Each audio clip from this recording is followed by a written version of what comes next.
All right. Here we go. All right. Happy Monday. Hopefully, I'm sure there's a bunch of people who love the rain. I like the rain when I'm indoors. So right now I don't mind, but I do not love rain when I'm out there. It is not fun. So if you hear thunder, that's what's happening outside the window. Hopefully the mic does not pick that up, but it might. We'll see. So, all right, let's jump into tonight's training, how to create food freedom. Oh my gosh. Yay. Yes. Food freedom. So we can finally lose weight in a sustainable manner. Awesome. Awesome. Awesome. All right. So I chose this topic because I just feel like I'm reading a lot more and more about food freedom these days. It's being talked about. And I actually think that's really important. I think that's what we all should be really striving for, right? Having this ability to not be controlled by food, by not being obsessed with everything that we eat, right?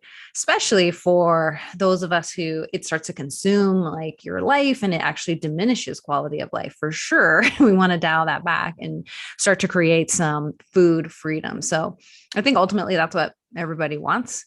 What I want to distinguish though is that food freedom does not mean eating whatever we want with no attention to the effects that it has on it. Certainly, there is a freedom that we're not restricted, and we'll talk a little more about what that actually means, but there has to be some attention paid. Otherwise, there's still not freedom in that. Like if we are not paying attention at all to what we're eating and the effects that it has on us, we're still not actually finding freedom because we're not aware of the ways that we may be negatively impacting ourselves, whether that's physically, mentally, emotionally, even, right? And so food freedom, again, is not like no rails, like we just do whatever we want, right? There's still an attention to the food in terms of how it affects us, but we are not controlled by it. So I think it's really important that we just kind of start with that.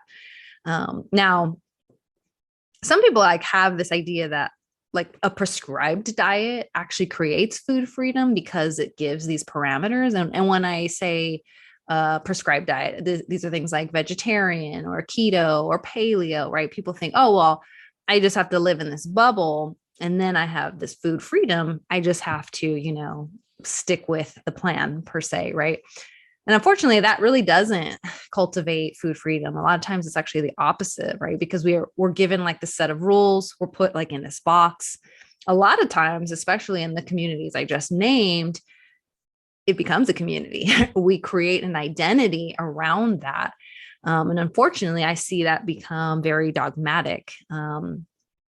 And there's just like no room for any gray area, right? It's just like, well, if you're vegetarian, that's it. And that's what it means. And now, like, there might be shame if you ever want some meat or bacon or, even like voicing that it smells good, right? So, unfortunately, what ends up happening there, we think it's creating freedom, but really we're losing this ability to critically think about our food, which we need to do, right? Especially in this day and age when like food is kind of complicated. So here's what a prescribed diet usually looks like. And again, prescribed, I mean like a set of dietary like principles like vegetarian, keto, something like that, right? You start the diet, cool. You lose some weight, awesome. You get sick of that diet. You stop following the diet. You feel bad about not following the diet. You either get back on the diet or you find another one that's more sustainable, right? And we're like kind of stuck in this like cycle, right? So you can see like that's never going to create food freedom. It's never going to come from a set of rules, right? And again, like I said, it's most of the time it's going to create the opposite because we get stuck in this kind of wheel of like not being able to create the sustainability, which is what we ultimately need. So that's why I kind of titled this like how to create food freedom so we can finally lose weight sustainably. And that's always going to be the key to not only losing weight, but then keeping that weight off, right? And so kind of what I've noticed, not only like in the space, but even for myself, is that when we get real tied, let's say to a prescribed way of eating, a diet per se, we kind of lose our ability to have food freedom. because we kind of disconnect ourselves from ourselves. We get disconnected, I should say, from ourselves, right? We start looking outside of ourselves for answers, and we have to have people tell us, right, what to eat. And we like the rules because we think that it's like telling us what we need, right? And then we start getting nervous, like, what do I do in this situation? Well, what about when I'm on vacation or I'm at a barbecue, right? And it's just proof that we actually don't have food freedom, right? We're really slaves to our diet. And so in order really for any diet to be successful, any kind of endeavor, really, we need something, I'm going to say it a lot, sustainable, but that actually works for us. And I think that's the key there. And that's where food freedom can kind of come in, is that we can find something that actually works for us. And then also is sustainable. So let's talk tonight about how to actually create food freedom. All right. So number one,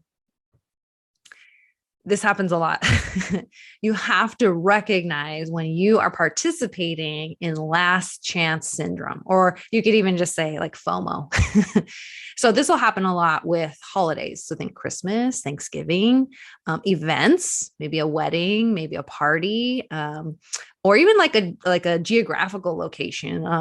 Gosh, like over a decade ago now, I went to Italy, and like, it was like, I had to have gelato and I had to have it every single night because I was in Italy. Like, when am I ever going to be in Italy again? Right. So we have this like FOMO, like I'm never going to have access to this food again.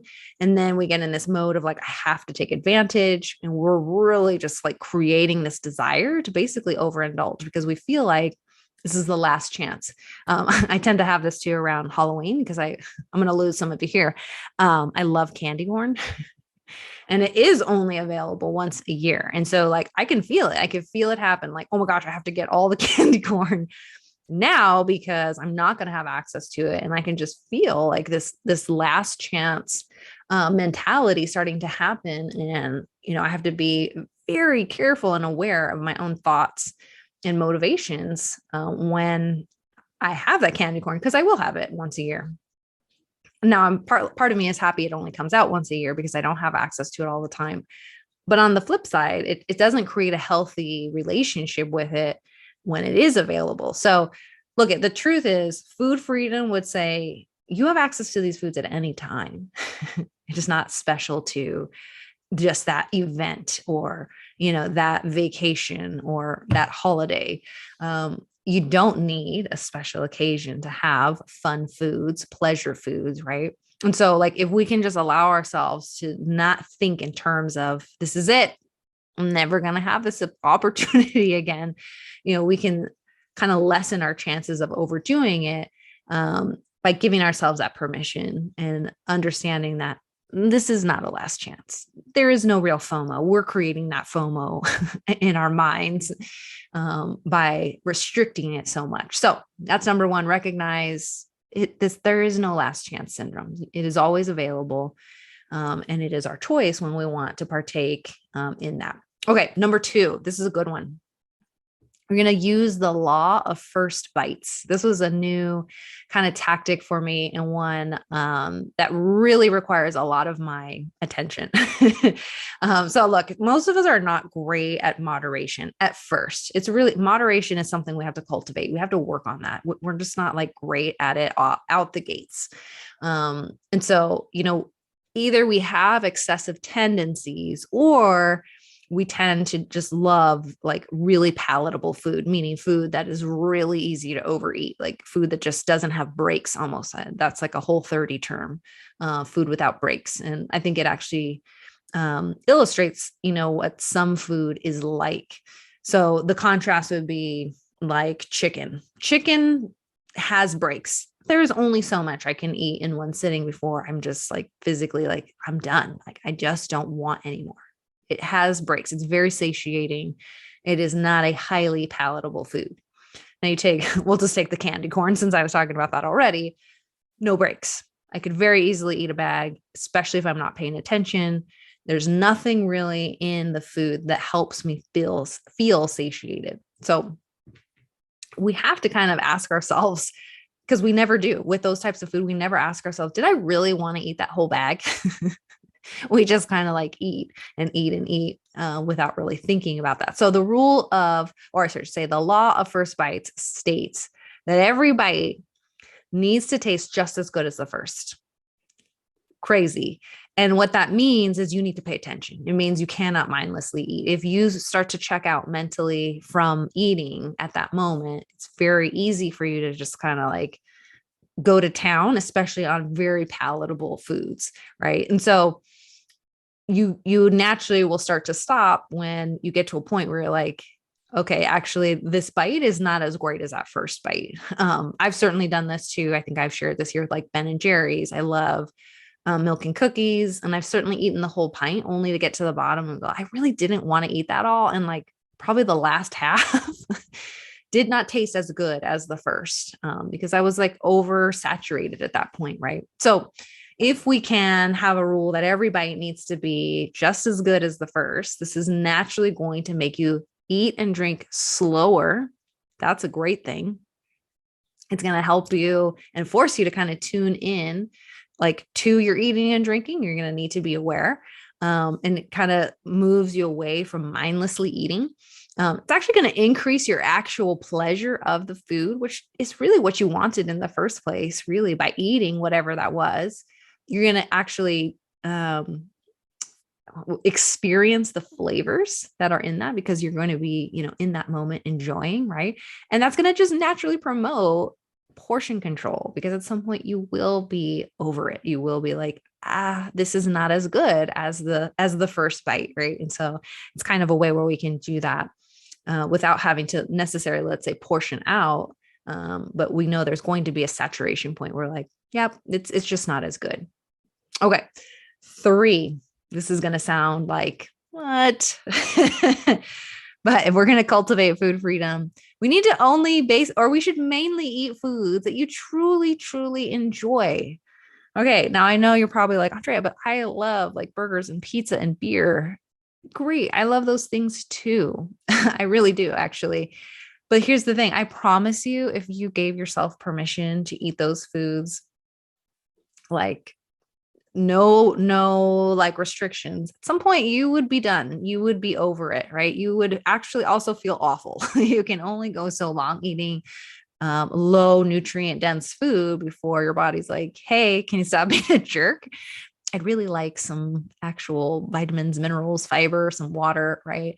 And so what I'm really trying to get at is I'm not encouraging you to go eat all the beer and donuts and, burgers, whatever your pleasure is. What I'm saying is you don't have to eat like dry chicken breast and broccoli all the time. That's always like what we think of when we think of dieting, right? You don't. You can actually go find foods that you enjoy. I definitely in my younger years, my 20s for sure, I did not eat a whole lot of healthy food. I had a lot of just fast food in my diet because I was busy and I didn't care. But here's the thing, as I started to change what I ate, like you actually will start to enjoy nutrient dense food as you expose yourself. So like this means experiment, try new things, try that weird vegetable that you see at the store, try, I don't know, sauces and marinades that can do wonders. I'm going to make an amazing honey garlic chicken tonight. And just that marinade, that's very simple, by the way. Check my Instagram for the recipe if you'd like it. That alone, oh my gosh, just takes like the whole meal to the next level. I don't know, saute your veggies in a little bit of butter. Oh my gosh, right? Like you're actually going to find like that let's say veggies themselves are way more satisfying if you've sauteed them in, let's say, like butter. And I'm not saying go dump, a cup of butter in there, but certainly a tablespoon of butter is not going to completely trash all of your goals. It might actually help you stay a little more moderate since you're actually enjoying it. So my whole point here is focus on the good stuff, of course, focus on the things we know we should be eating, but focus on those types of food that you actually enjoy. Don't force yourself to eat things you don't like. There's just no need to actually torture yourself like that. Okay, next, number 4, learn. This is kind of going to number 3. Learn to stop eating when you feel satisfied. This actually also goes back to what we were speaking about before in terms of the law of first bites, where we're actually paying attention. So this again means that we need to tune in and actually know what it means to feel satisfied. A lot of us don't know. A lot of us are very disconnected. And a lot of that comes from the fact that we eat in front of the TV, in front of a computer, while scrolling on, your phone, doing emails. That does not promote a healthy space where you can actually feel when you are done, when you are satiated, right? In fact, we blow past those points very easily because we're distracted. And I get it, right? For a lot of us, when we sit down to eat, it's a moment, right, where we're finally like taking a breath and we want to immediately like check out.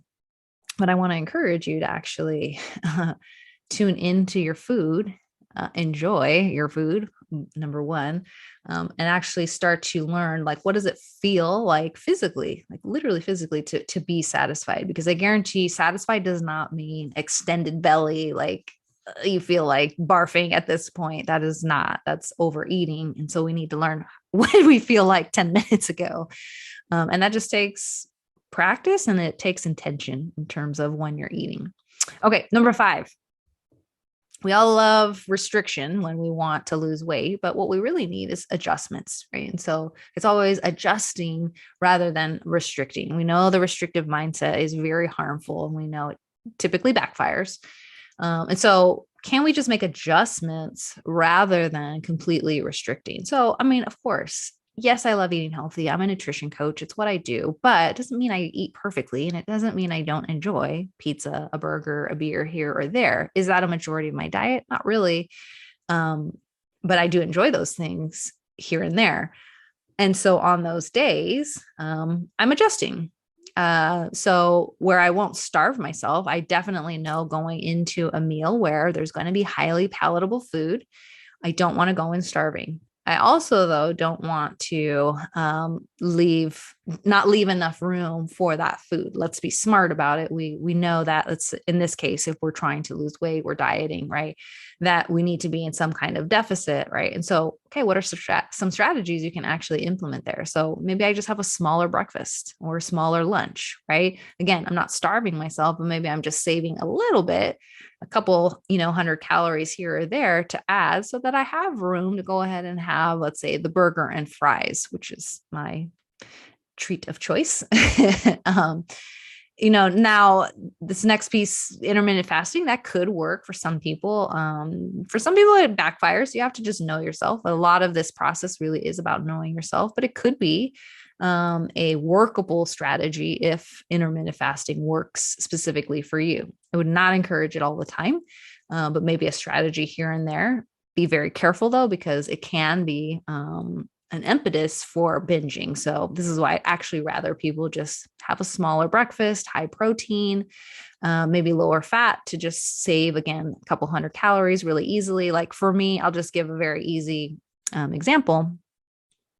I always love cream in my coffee. That's about 50 calories right there. I also love to add some nuts to my oatmeal. That's a little over 100 calories there. Like easily, I can just have black coffee. I could just not have the pecans in my oatmeal, and I've saved myself almost 200 calories. Amazing, right? And I'm not really getting a whole lot of like fullness or satiation from those things. They're just tasty and I like them. I like my coffee with cream. I like, a little crunch in my oatmeal, but I can certainly withhold that for one day to give myself just a little bit more at dinner.